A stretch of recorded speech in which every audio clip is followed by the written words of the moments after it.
now, the whole world is watching the tension between Israel, United States, and Iran. The US and Israeli attack across the region, but have killed more than 780 people. And Khamenei was actually But let me ask you one simple question.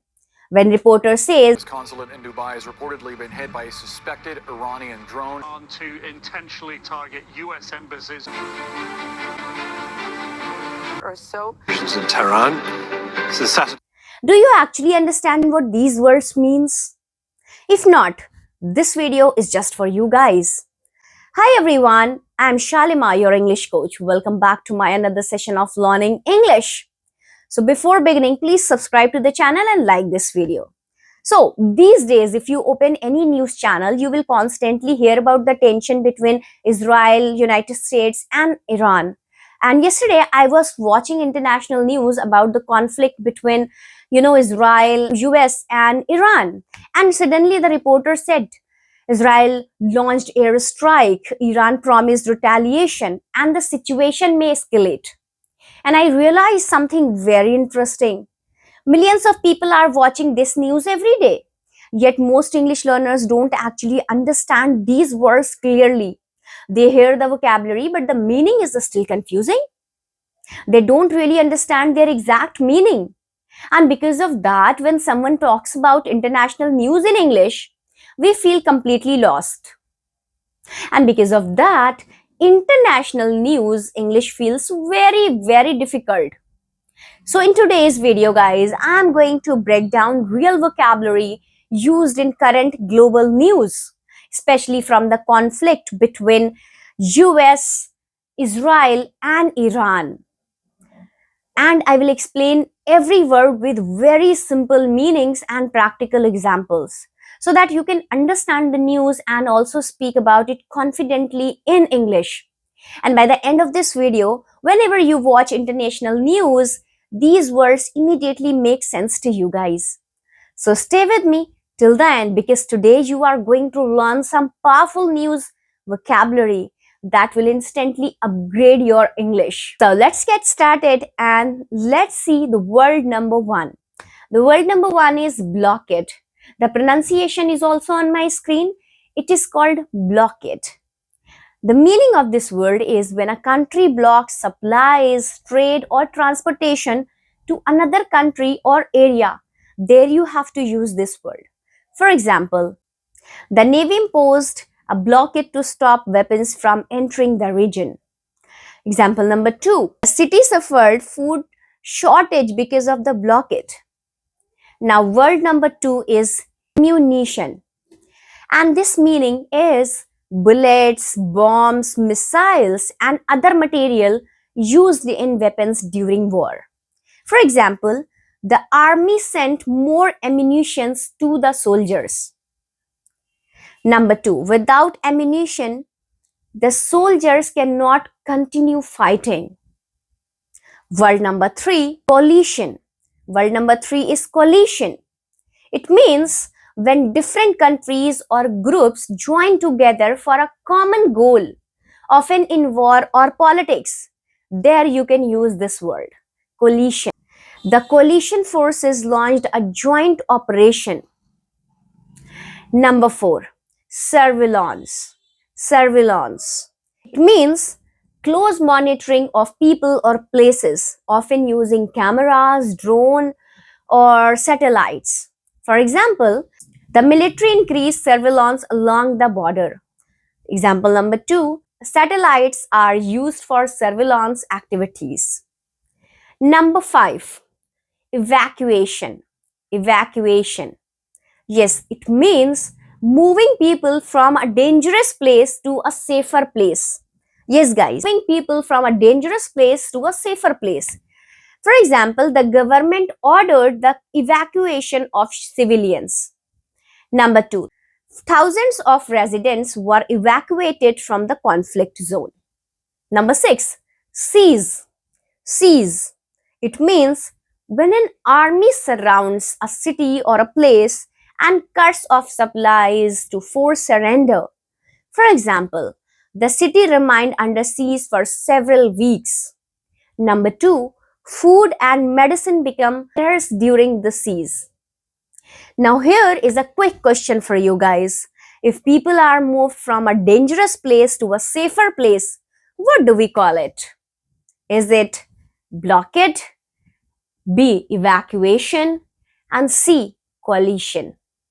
Write your answers in the comments. Alright? As we have already discussed this. So you know the answer. Now let's talk about number 7. Number 7 is sanctions. Sanctions. It means economic or political penalties imposed by one country on another. For example, many countries imposed sanctions on the government. Number 2, sanctions affected the country's economy. Number 8, invasion. Invasion. Yes, it means when military forces enters another country by force. It is called invasion. For example, the invasion caused global concern. Number 2, thousands of soldiers in the invasion. Number 9, incursion. Incursion. It means a sudden entry into another territory, usually small scale or temporary. For example, the army reported an incursion near the border. Example number 2 is the incident increased tension between the two countries. By the way, one of the most powerful words used in international politics is coming later in this video. It is a word that even many advanced English learners don't know. So stay till the end because the word can instantly make your English sound more advanced. So stay with me guys and like the video. Now let's talk about word number 10. Word number 10 is retreat. Retreat. It means when soldiers move back or withdraw from a battlefield. There you can use this word. For example, the army ordered a retreat after heavy losses. Number 2, troops retreated to a safer location. Number 11, militia. Militia. It means a group of armed civilians who fight for a cause, but they are not part of the regular army. Yes, for example, the militia controlled several towns. Number 2, the government tried to disarm the militia. Now let's talk about the word number 12. It is called airspace. Airspace. Yes, the meaning of this airspace, the area above a country where aircraft are allowed to fly. Okay, for example, the country closed its airspace due to security concerns. Example number 2, military jets entered restricted airspace. Now, number 13, ceasefire. Ceasefire. An agreement to stop fighting temporarily or permanently. Okay? For example, both sides agreed to a ceasefire. Example number 2, the ceasefire helped reduce violence. Now, word number 14 is diplomacy. Diplomacy. Yes, it means managing international relations through discussion instead of war. For example, leaders are trying to diplomacy to solve the conflict. Number 15, insurgency. Insurgency. It means a rebellion against a government. For example, Britain has been affected by an insurgency. Word number 16 is humanitarian aid. It means help such as food, medicines, and shelter for people in crisis. For example, organizations are sending humanitarian aid. Number 17, deterrence. Deterrence. It means preventing attacks by showing strong military power. Okay, for example, nuclear weapons are often used as deterrence. Okay, now number 19, alliance. Alliance. It means a partnership between countries. A partnership between countries. For example, the nations formed a military alliance. Number 20, hostilities. It means fighting or war between groups or countries. All right? For example, both sides agreed to stop hostilities. All right, everyone, now it's time for a quick vocabulary challenge. I want to see how strong your news vocabulary really is. So here I'm going to give you one difficult word that is often used in international news, especially when reporters talk about conflict involving countries like Iran, Israel, and the United States. Your challenge is simple. You have to tell the meaning of this word in the comment section. Okay? And here is the word. The word is deterrence. Deterrence. The question is, what does deterrence means in international news?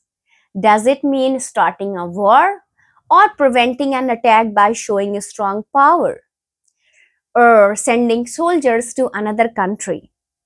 Think carefully, guys. Write your answers in the comment section right now.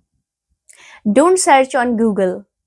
Okay, just use your knowledge, because I'm not going to tell you, but you have to tell in the comment. And I want to see how sharp your mind is. And in the next video, I will share more words like real news examples that you can understand how these words used in international news. So let's see how many of you can answer this correctly. So guys, today you didn't just learn English vocabulary, you learned the real language of international news and global politics.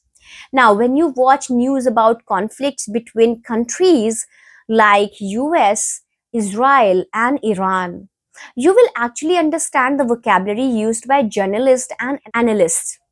And remember something very important. If you want to speak advanced English, you must learn the vocabulary used in real world situations. Now, everyone wants to know how to speak English, and you should help others as well. So that is your responsibility. So before ending this video, guys, I want to tell you that on this channel, I have already uploaded a 30 days spoken English series. If you really want to improve your English speaking step by step, if you are a beginner, make sure you watch that series from day 1 to day 30, because all 30 videos are already uploaded on this channel, Learn with Shalima. You will find the link in the description or on the channel playlist. Right now on your screen, you will see the 30 days spoken English playlist. Click it and start your journey from day 1. And also I have uploaded several videos on powerful sentence patterns that can help you speak English faster and more naturally. So if you practice those patterns daily, it will become much easier for you to form a sentence while speaking. So make sure you check out the 30 days spoken English course and the sentence patterns video available on this channel. Now, I have a few questions for you guys. Here, do you think tensions between countries could ever lead to something like World War III in the future? Or do you believe countries will solve their problems through diplomacy? And which country do you think will become more powerful in global politics in the coming years? Guys, I'm really curious to read your opinions, so write your thoughts in the comments. And one more important question for you. Out of all these words, which vocabulary word was completely new for you today? Write the word in the comments. So if you learned something new from this video, don't forget to like this video and share it with your friends. And subscribe to the channel so you will get more videos. I'll see you in the next video. Until then, keep learning, keep improving your English. This is Shalima signing off. Take care and speak English with confidence. All the best.